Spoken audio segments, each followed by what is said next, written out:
ಇಲ್ಲಿ ಭಗವಂತ ಚಾಪ್ಟರ್ 3 ಶ್ಲೋಕ ನಂಬರ್ 27 ಹೇಳ್ತಾನೆ, ಗುಣ ವಿಭಾಗ, ಇದು ಗುಣಗಳು ಹೆಂಗೆ, ರಜಸ್ಸು, ತಮಸ್ಸು, ಸಾತ್ವಿಕ. ಮನುಷ್ಯರಲ್ಲಿ ಎಲ್ಲ ಮನುಷ್ಯರಲ್ಲೂ ಇದು ಮೂರೂ ಇದೆ ಆಯಿತಾ. ಪ್ರಕೃತಿ ಕ್ರಿಯಮಾಣಾನಿ ಗುಣೈಃ ಕರ್ಮಾಣಿ ಸರ್ವಶಃ ಅಹಂಕಾರ ವಿಮೂಢಾತ್ಮ ಕರ್ತಾಹಮಿತಿ ಮನ್ಯತೆ. ರಾಜಸಿಕ, ತಾಮಸಿಕ ಮತ್ತು ಸಾತ್ವಿಕ. ಈಗ ಫಾರ್ ಎಕ್ಸಾಂಪಲ್ ಒಂದು ಎಕ್ಸಾಂಪಲ್ ಹೇಳ್ತಾರೆ ನಮ್ಮ ಗುರುಗಳು. ಏನಂದರೆ ಒಬ್ಬನ ಹುಡುಗ ಸ್ಕೂಲಲ್ಲಿ 100 out of 100 ತಗೊಂಡು ಫಸ್ಟ್ ರ್ಯಾಂಕ್ ಬಂದಿರ್ತಾನೆ. So media people will ask like whom do you you think supported you and what is the reason behind your success. And so what he will tell, ನನ್ನ ಸಕ್ಸಸ್ಸಿಗೆ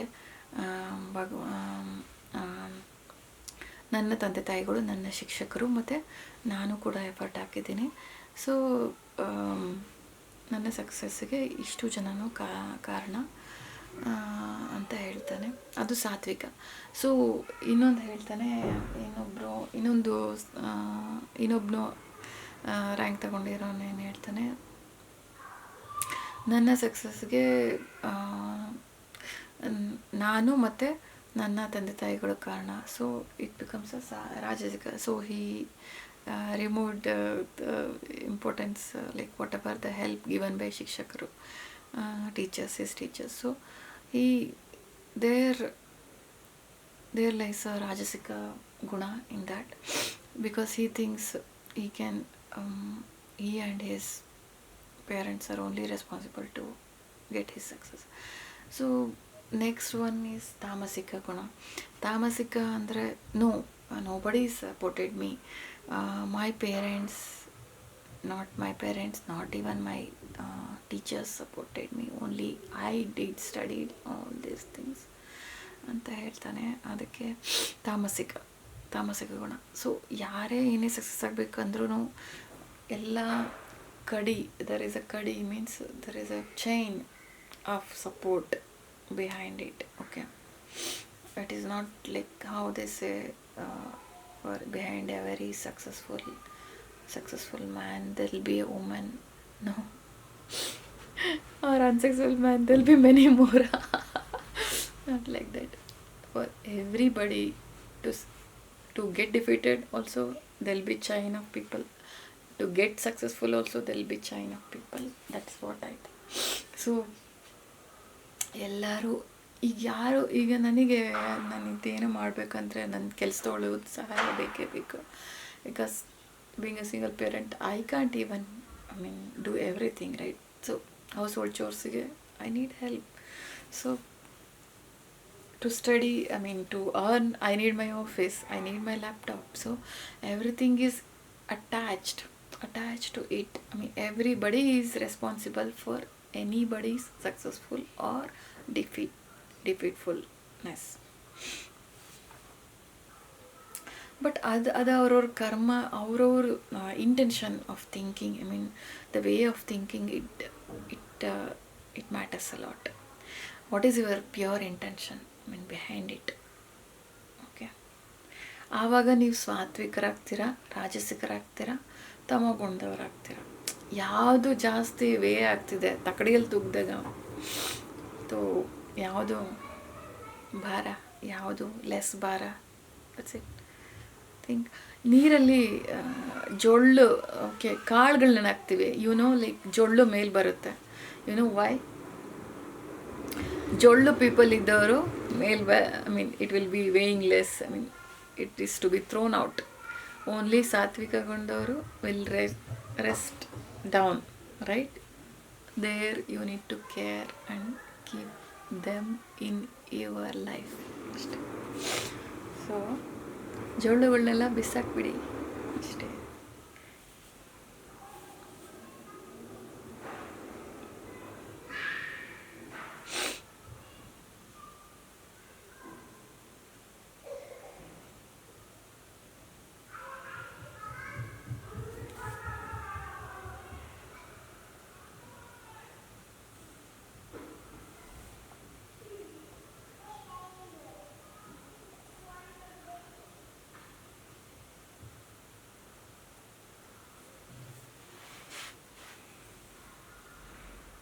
ನಾವು next ಶ್ಲೋಕದಲ್ಲಿ 25th ಶ್ಲೋಕ ಭಗವಂತ ಹೇಳ್ತಾನೆ, ಸಕ್ತಾ ಕರ್ಮಣ್ಯ ವಿದ್ವಾಂಸೋ ಯಥಾ ಕುರ್ವಂತಿ ಭಾರತ ಕುರ್ಯಾದ್ ವಿದ್ವಾಂಸ್ ತಥಾ ಸಕ್ತ ಚಿಕಿರ್ಷುರ್ಲೋಕ ಸಂಗ್ರಹಂ.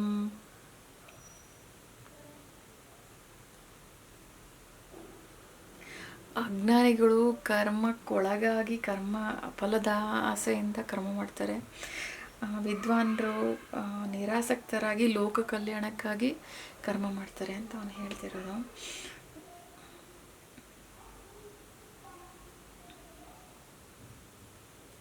ಒಂದು ಒಂದು ಒಂದು ಕಥೆ ಹೇಳ್ತಾರೆ ನಮ್ಮ ಗುರುಗಳು. ಇದು ಸಿದ್ಧಾರೂಢ ಸ್ವಾಮಿಗಳು ಎಲ್ಲರಿಗೂ ಗೊತ್ತು. ಹುಬ್ಬಳ್ಳಿಯಲ್ಲಿ ಪ್ರವಚನ ಕೊಡ್ಬೇಕಾರೆ ಮಠದಲ್ಲಿ ಈ will tell like they'll be always ಅನ್ನದಾನ ಆಗ್ತಿರುತ್ತಲ್ಲ, ಚೀಲಗಳು ಎತ್ಕೊಂಡು ಹೋಗ್ತಿರ್ತಾರೆ, ಮೆಣಸಿನ ಚೀಲ ಎತ್ಕೊಂಡು ಹೋಗ್ತಿರ್ತಾರೆ, ಮೆಣಸು ಕಾಳುಗಳು ಎಲ್ಲ ಗಿಡ ಬೀಳುತ್ತೆ ಒಂದಿಷ್ಟು. ಅದನ್ನು ಮತ್ತು ಅದನ್ನೇ ಎತ್ತಿ ಹಿಡ್ಕೊಳಕ್ಕೆ ಹೇಳ್ತಾರೆ ಕರೆದ್ಬಿಟ್ಟು ಒಬ್ಬರು ಶಿಷ್ಯಂದ್ರಿಗೆ. ಆ್ಯಂಡ್ ರಾತ್ರಿ ಎಲ್ಲ ಊಟ ಆಗುತ್ತೆ, ಎಲ್ಲ ಅನ್ನದಾಸೋಹ ಆಗುತ್ತೆ. ಆ್ಯಂಡ್ ಅನ್ನದಾಸೋಹದ್ದು ತುಂಬ ಊಟ, ಸ್ವಲ್ಪ ಜನ ಬಂದಿರಲ್ಲ ಅನ್ನದಾಸೋಹಕ್ಕೆ, ಊಟ ಉಳಿದಿರುತ್ತೆ. ಆವಾಗ ಅವನು ಅದೇ ಶಿಷ್ಯನ ಕರೆದ್ಬಿಟ್ಟು ಈ ಊಟನೆಲ್ಲ ಹೊರಗಡೆ ರಾತ್ರಿ ಊಟ ಮಾಡಿದ್ದು ಹೊರಗಡೆ ಹೋಗಿ ಪ್ರಾಣಿಗಳಿಗೆಲ್ಲ ಹಾಕ್ಬಿಡು, because then he will be telling you tell like ಯಾಕೆ ಗುರುಗಳೇ ನೀವು ಹೇಳಿದ್ರಿ ಮೆಣಸೋದು ಒಂದಿಷ್ಟೇ ಕಾಳು, ಅದನ್ನು ಅದು ವೇಸ್ಟ್ ಆದರೂ ಇನ್ನೇನು ತೊಂದರೆ ಇರ್ತಿದ್ದಿಲ್ಲ, ಯಾಕೆ ಅದನ್ನು ಎತ್ತಿಡ್ಕೊಳಕ್ಕೆ ಹೇಳಿದ್ರಿ ಅಡುಗೆ ಮನೆಗೆ, ಒಂದೆರಡು ಕಾಳಲ್ವಾ ನಡೀತಿತ್ತು ಅಂತ ಹೇಳ್ತಾನೆ ಶಿಷ್ಯ. ಅದಕ್ಕೆ ಸಿದ್ಧಾರೂಢ ಸ್ವಾಮಿಗಳು ಏನು ಹೇಳ್ತಾರೆ, ಅದು ಈ ಲೋಕಕ್ಕೆ ಬಂದಿರೋದು ಸಂಸ್ಕಾರ ಆಗಬೇಕು, ಅದು ಬೇಯಬೇಕು, ಬೆಂದ ಮೇಲೇ ಅದ್ರ ಸಂಸ್ಕಾರ ಆಗೋದು ಅಂತ.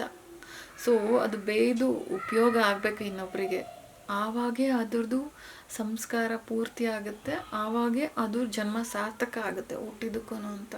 ಹಾಗೆ ಸೊ ಏನೇ ಆದ್ರೂ ನಾವು ವೇಸ್ಟ್ ಮಾಡಬಾರ್ದು. ನಮ್ಮ ಜನ್ಮನೂ ಅಷ್ಟೇ ವೇಸ್ಟ್ ಮಾಡ್ಕೊತಿದ್ದೀವಿ ನಾವು. Without knowing this knowledge will be wasting our ಜನ್ಮ. ಬಿಕಾಸ್ ನಮ್ಮ ಸಂಸ್ಕಾರ ಆಗಬೇಕು ಅಂದರೆ ನಾವು ಇಲ್ಲಿ ಲೋಕದಲ್ಲಿ ಬಂದಿದ್ದೀವಿ, ಯಾಕಂದರೆ ನಾವು ಆ ಸಂಸ್ಕಾರನ ನಾವು ಮಾಡ್ಕೋಬೇಕು. ಅದು ಜ್ಞಾನದ ಮೂಲಕ ತಿಳ್ಕೊಂಡು ನಾವು ನಮ್ಮ ಸಂಸ್ಕಾರನೇ ಅದು ನಮ್ಮ ಸಂಸ್ಕಾರ ಯಾಕೆ ಆಗಬೇಕು, ಸಂಸ್ಕಾರ ನಾಟ್ ಸಂಸ್ಕಾರ. ನಾವು ಯಾವಾಗ ಜೀವನದಲ್ಲಿ ಬೆಂದು ನೊಂದು ಮುಂದೆ ಹೋಗ್ತೀವೋ ಆವಾಗ ಅದು ಜನ್ಮ ಸಾರ್ಥಕ. ಇದು ತಿಳ್ಕೊಂಡಾಗ ಭಗವಂತನಿದು ಜ್ಞಾನ. Okay, that's what I want to explain in this 25th shloka of Tritiya Adhyaya of Bhagavad Gita. Om Shri Krishna Arpanamastu.